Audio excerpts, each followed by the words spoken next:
Good morning, everyone. Hope you're well today. It's Thursday morning when you're watching this, and we're now a week into January.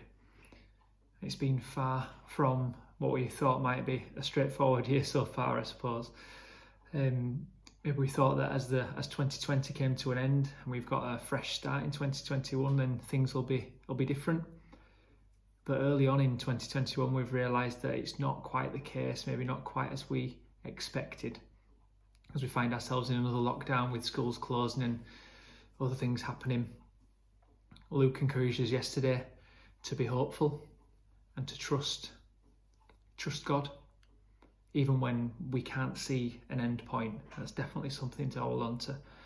I suppose that my encouragement this morning is similar to that. I want to look at Philippians 4 verse 6, a very well-known verse, and it says, "Do not be anxious for anything, but in everything, by prayer and supplication, with thanksgiving, let your requests be made known to God."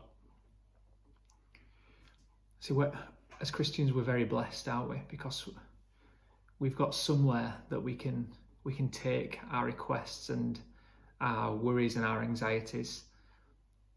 In a world that doesn't have anywhere, maybe has Facebook to take things, to vent worries and problems and frustrations for no benefit at all, for nobody's benefit. We've got a place that's worth taking our anxieties and our requests. We've got a place where we can go and we can lay them at the feet of Jesus, and we can ask him to take them from us and to work in the situations that we find ourselves in, and to ask him for that help. And he wants us to ask for that help. Maybe something that we don't always think to do straight away. I know I'm definitely guilty of that.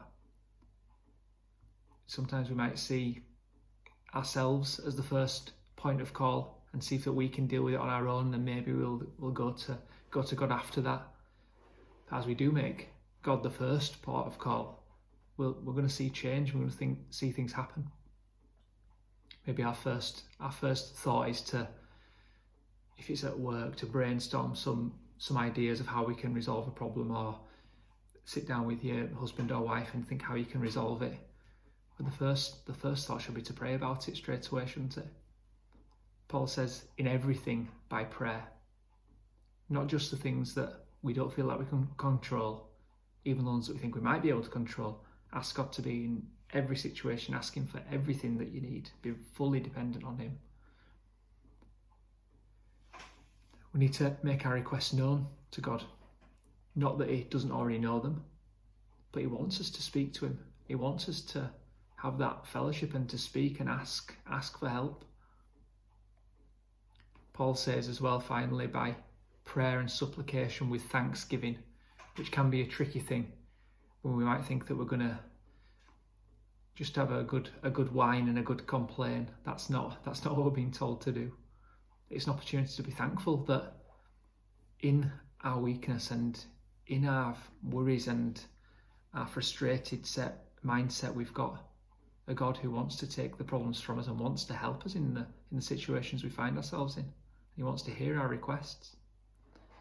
So in a world where it is really easy to complain about everything and how things are going and the issues that we find ourselves in, let's be different.